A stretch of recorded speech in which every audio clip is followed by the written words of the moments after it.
EDU study junction पर आपका स्वागत है। मैं लेकर आया हूँ प्राचीन भारतीय इतिहास के वन लाइनर प्रश्नों की श्रृंखला।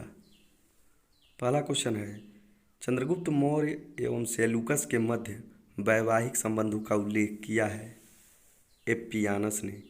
दूसरा, चंद्रगुप्त मौर्य की दक्षिण भारत की विजय के विषय में जानकारी मिलती है तमिल ग्रंथ अहनानूर तथा मूर्नानूर से।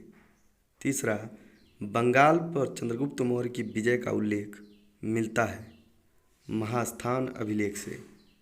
चौथा, चंद्रगुप्त मौर्य ने किस जैन मुनि से जैन धर्म की दीक्षा ली?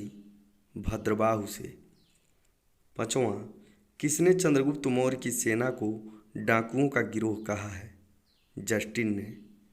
छठा, स्पूनर महोदय ने मौर्यों को माना है पारसीक।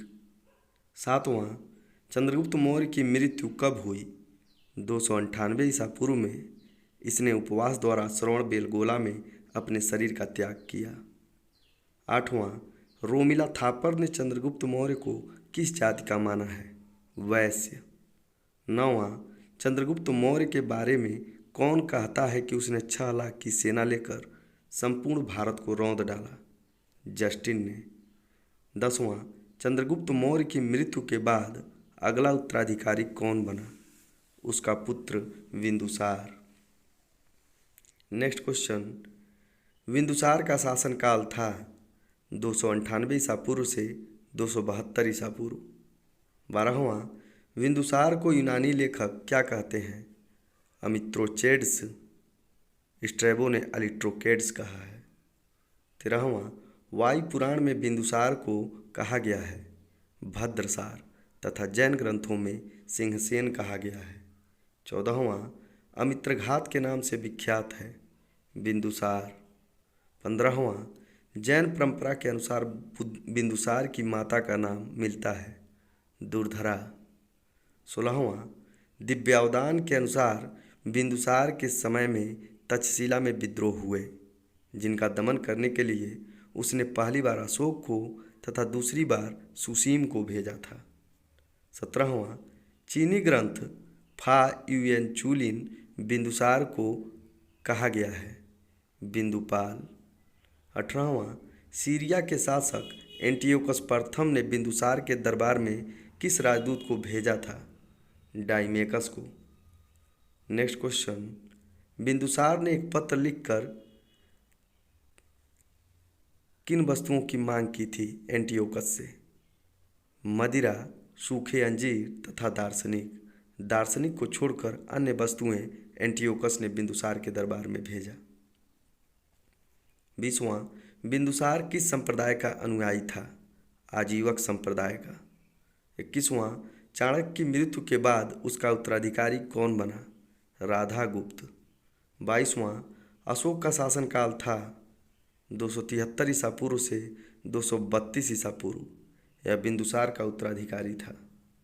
23वां, अशोक अवदान माला में अशोक की माता का नाम मिलता है शुभद्रांगी तथा दिव्यावदान में पासदिका मिलता है। 24वां, बौद्ध ग्रंथों में अशोक कितनी पुत्रियों का उल्लेख है? बौद्ध ग्रंथों में अशोक की 2 पुत्रियों संघमित्रा तथा चारुमती का उल्लेख मिलता है। 25वां, बौद्ध ग्रंथों में अशोक के कई पत्नियों औसंधिमित्रा, महादेवी, पद्मावती, तिस्रक्षिता का उल्लेख मिलता है।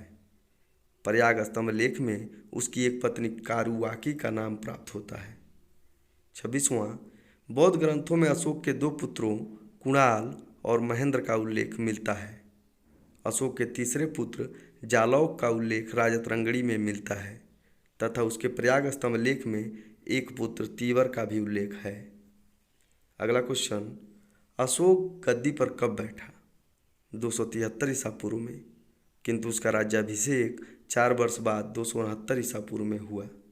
28वां, बौद्ध ग्रंथ से पता चलता है कि अशोक ने अपने 99 भाइयों की हत्या कर गद्दी प्राप्त की। 29वां, अशोक ने कलिंग विजय कब की? 261 ईसा पूर्व में। इसका उल्लेख 13वें शिलालेख में मिलता है। 30वां, राजतरंगड़ी के अनुसार अशोक ने कश्मीर तथा नेपाल में किन नगरों को बसाया? कश्मीर में श्रीनगर तथा नेपाल में देवपतन नामक नगर। 31वां, दीपवंश तथा महावंश के अनुसार अशोक को बौद्ध धर्म में दीक्षित किया था? निग्रोध ने। 32वां, दिव्यावदान के अनुसार अशोक को बौद्ध धर्म में दीक्षित किया था? उपगुप्त ने। 33वां, राज्याभिषेक से पूर्व अशोक कहाँ का राज्यपाल था? उज्जैन का राज्यपाल। 34वां, कौटिल्य के अनुसार कलिंग किसके लिए प्रसिद्ध था? हाथियों के लिए। 35वां, अशोक ने धम्म की जो परिभाषा दी है वह कहाँ से ली गई है? राहुलोवाद सूत्र से। नेक्स्ट क्वेश्चन, अशोककालीन पश्चिम की शक्तियों यवन, गंधार, कंबोज का उल्लेख किस शिलालेख में वर्णित है? 5वें और 13वें शिलालेख में।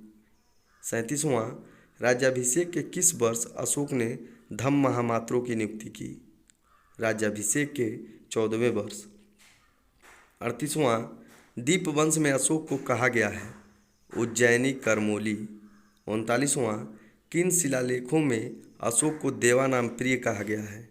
12वें तथा 13वें शिलालेख में। 40वां, स्मिथ ने अशोक की यात्राओं का क्रम बताया है?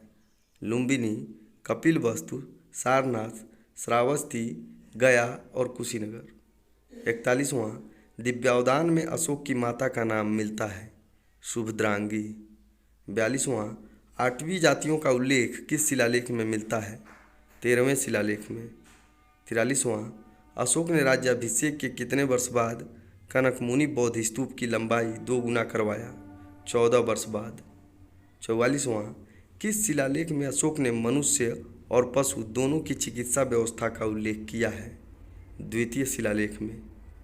नेक्स्ट क्वेश्चन, किस शिलालेख में अशोक ने अपने राज्य के अधिकारियों को आदेश दिया कि वह हर 5 वर्ष के उपरांत दौरे पर जाएं? तृतीय शिलालेख में। 46वां, किन शिलालेखों में अशोक की तीर्थयात्राओं का उल्लेख है? 7वें एवं 8वें शिलालेखों में। 47वां, वह देश जहां बौद्ध धर्म का प्रचार करने महारक्षित गया था? यवन देश में। 48वां, किस शासक ने प्रयाग स्तंभ लेख को इलाहाबाद के किले में स्थापित करवाया? अकबर ने। 49वां, खरोष्ठी लिपि लिखी जाती थी दाएं से बाएं? 50वां, अशोक का वह पुत्र जिसने कश्मीर में शैव धर्म का प्रचार एवं बौद्धों का उत्पीड़न किया? जालौक ने।